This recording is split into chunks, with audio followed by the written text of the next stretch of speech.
আমরা হচ্ছে দেখব যে এই ম্যাট্রিক্সের সবচেয়ে ক্ষুদ্রতম কততম কততম আর মানে কততম স্কোয়ার সাব ম্যাট্রিক্সটায় আমার হচ্ছে ভ্যালুটা জিরো আসতেছে, আর এর পরেরগুলা কি আমার সরি নন জিরো আসতেছে, আর এর পরেরগুলা কি আমার জিরো আসতেছে কিনা। তাহলে যততমতে আমার জিরো আসছিল, নন জিরো আসছিল, ওইটাই হচ্ছে আমাদের ওই ম্যাট্রিক্সের র্যাঙ্ক।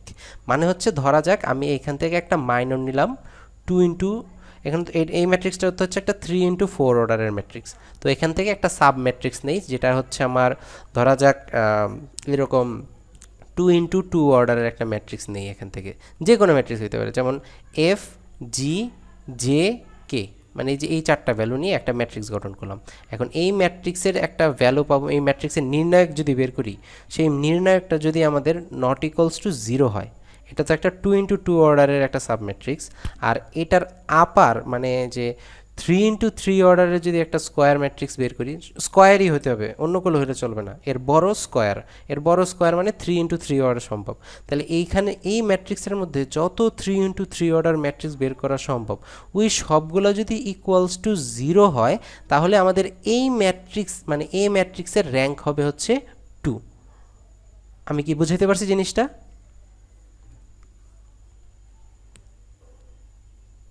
হ্যালো? ভাই সর্বোচ্চ শতগুলা minor not equals to zero হবে ওইটাই র্যাঙ্ক। হ্যাঁ হ্যাঁ হ্যাঁ, মানে আমি বলতে চাইতেছি, ধরা যাক এখানে তো আমি 3 ইন্টু 4 অর্ডারের একটা এক্সাম্পল দিচ্ছি। ধরা যাক আমাদের কাছে একটা ম্যাট্রিক্স আছে 9 ইন্টু 9 অর্ডারের একটা ম্যাট্রিক্স আছে, অনেক বড় একটা ম্যাট্রিক্স। এখন এই ম্যাট্রিক্স থেকে আমরা এমন একটা মানে সব মানে ছোট ছোট ম্যাট্রিক্স বের করব, কিন্তু সবগুলো স্কোয়ার হবে। যেমন আমি এখান থেকে এই 9 ইন্টু 9 থেকে 2 ইন্টু 2 অর্ডারের একটা ম্যাট্রিক্স অনেকগুলো ম্যাট্রিক্স বের করতে পারি। তারপরে 3 ইন্টু 3 অর্ডারের অনেকগুলো ম্যাট্রিক্স বের করতে পারি। এরকম করতে করতে করতে করতে আমি 9 ইন্টু 9 অর্ডারের ম্যাট্রিক্সগুলো আমি বের করতে পারি, ঠিক কি না? আচ্ছা ভাই, এগুলা কি মাইনর ম্যাট্রিক্স নাকি? মাইনর ম্যাট্রিক্স মানে সাব ম্যাট্রিক্স বলতে পারি। মানে এখান থেকে আমি কিছু এলিমেন্ট নিয়ে আরেকটা স্কোয়ার ম্যাট্রিক্স গঠন করব। যেমন এই যে এখান থেকে আমি একটা ম্যাট্রিক্স নিছি, দেখেন এই যে এই এই চারটা এলিমেন্ট নিয়ে আমি একটা ম্যাট্রিক্স গঠন করছি, সেটা হচ্ছে 2 ইন্টু 2 অর্ডারের একটা ম্যাট্রিক্স। আমি যদি এই যে F G H J K L নিয়ে নিতাম একটা ম্যাট্রিক্স, তাহলে সেটা হতো 2 ইন্টু 3 অর্ডারের একটা ম্যাট্রিক্স। ঠিক আছে?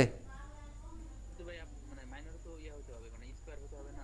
হ্যাঁ হ্যাঁ, আমি না আমি বলতেছি শুধু হচ্ছে আমি যে কোনো একটা ম্যাট্রিক্স নিতে পারি, কিন্তু র্যাঙ্কের ক্ষেত্রে আমরা হচ্ছে স্কোয়ার ম্যাট্রিক্স বের করব সব। যেমন মানে একটা ম্যাট্রিক্স যত সর্বোচ্চ যত ইনটু যত আছে, এর ছোট স্কোয়ার বের করতে পারবো, এর বড় তো স্কোয়ার বের করতে পারবো না। তাহলে আমি ধরলাম যে আমার কাছে একটা 9 ইন্টু 9 অর্ডারের ম্যাট্রিক্স আছে। তাহলে 9 ইন্টু 9 অর্ডার মানে কি, ওর 9টা রো আছে, 9টা কলাম আছে।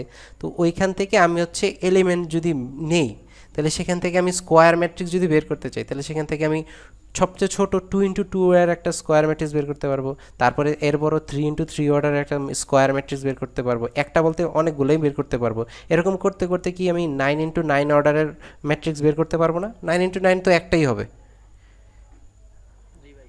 এখন ধরা যাক আমার এই যে 3 ইন্টু 3 অর্ডারের যে ম্যাট্রিক্সটা না, এইটাই নট ইকুয়ালস টু জিরো পাইছি, কিন্তু এর পরের যতগুলো আমার ইয়া আছে, স্কোয়ার ম্যাট্রিক্সগুলা আছে, সাব ম্যাট্রিক্সগুলা, সেগুলা হইতেছে ইকুয়ালস টু জিরো পাইছি। তাহলে যেইখানে আইসা আমি জিরোটা পাইছি, নন জিরো ভ্যালুটা পাইছি, আর যার পরের সেই নন জিরোর পরের সবগুলো আমার জিরো হয়েছে, তাহলে আমার এই 9 ইন্টু 9 অর্ডারের ম্যাট্রিক্সটা ততই হবে যেখানে আইসা জিরো হয় নাই, যার পরের থেকে জিরো শুরু হয়েছে। যেমন এখানে যে 3 ইন্টু 3 অর্ডারটা হচ্ছে আমার লাস্ট নন জিরো ছিল, এর পরেরগুলো সব জিরো হয়েছে। এর জন্য এইটা হচ্ছে আমার এইটাই আমার হচ্ছে এই ম্যাট্রিক্সের র্যাঙ্ক, মানে 3 হচ্ছে এই ম্যাট্রিক্সের র্যাঙ্ক। বুঝতে পারছি? মানে এটা হচ্ছে আমি বেসিকটা বোঝালাম, মানে এটার ডেফিনেশনটা এইভাবে দেখা, তো ডেফিনেশনটা আর কি এক্সপ্লেন করলাম। কিন্তু আমরা ম্যাথ এইভাবে করব না, ম্যাথ করব হচ্ছে আমরা ইচালন দিয়ে। মানে এতটুকু ক্লিয়ার? আমার সাথে একটু টাচে থাকেন, আমি মোবাইল ডাটা দিয়ে করতেছি তো কোন সময় আমার ডাটা শেষ হয়ে যায় ঠিক নাই, তো আমার একটু কানেকশন রাখেন আমার সাথে। হ্যাঁ না বললেন তাহলে আমি বুঝবো যে না আমি ক্লাসে আসি। আচ্ছা এইটা, আচ্ছা এইটা গেল হচ্ছে আমাদের র্যাঙ্ক ওভার ম্যাট্রিক্সের ডেফিনেশনটা আর কি। ডেফিনেশনটা আমি একটু এক্সপ্লেন করে বুঝে দেখাইলাম আর কি, বা বুঝাইলাম বলা যায়।